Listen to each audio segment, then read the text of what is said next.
আজকে আমরা কথা বলবো পাবনা সরকারি এডওয়ার্ড কলেজ নিয়ে। এটা তো শুধু পাবনার না, দেশেরই খুব পুরনো আর নামকরা একটা কলেজ। হ্যাঁ, ঠিক।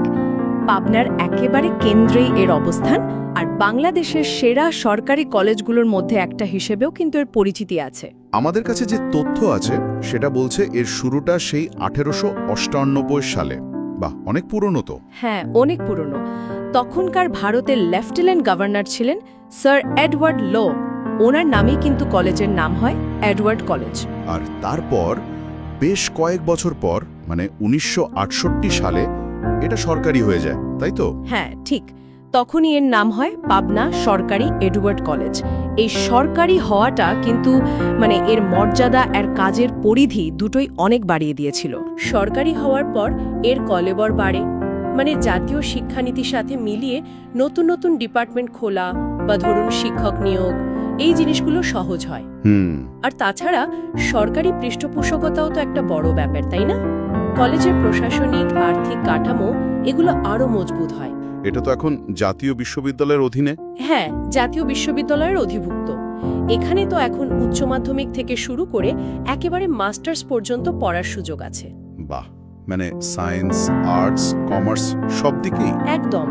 বিজ্ঞান, মানবিক, বাণিজ্য তিনটে বিভাগে বিভিন্ন বিষয়ে অনার্স আর মাস্টার্স কোর্স চালু আছে।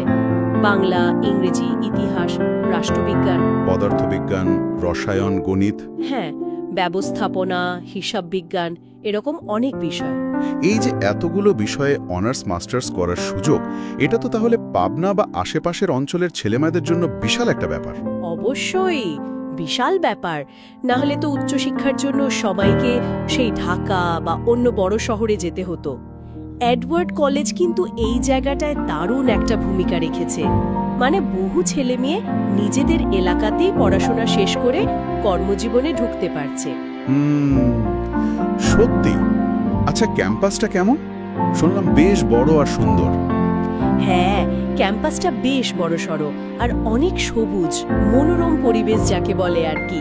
অনেকগুলো একাডেমিক বিল্ডিং আছে, লাইব্রেরি, ল্যাবরেটরি, ছাত্রাবাস, ছাত্রীনিবাস এগুলো আছে নিশ্চয়ই।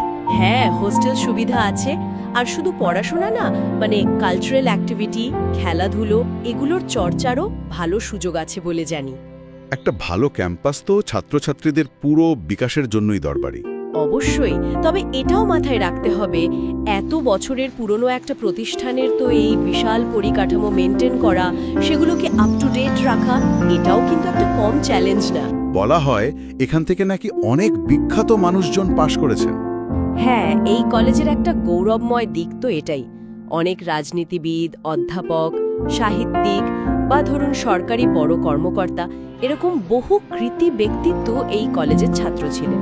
এর মানেটা দাঁড়াচ্ছে এই কলেজটা শুধু সিলেবাসের পড়া পড়ায়নি, এটা আসলে মেধা তৈরি করা, লিডারশিপ তৈরি করার একটা উর্বর ক্ষেত্র হিসেবে কাজ করেছে দশকের পর দশক ধরে।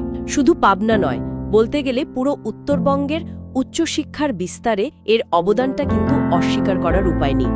প্রজন্মের পর প্রজন্ম ধরে এটা একটা বাতিঘরের মতো কাজ করেছে।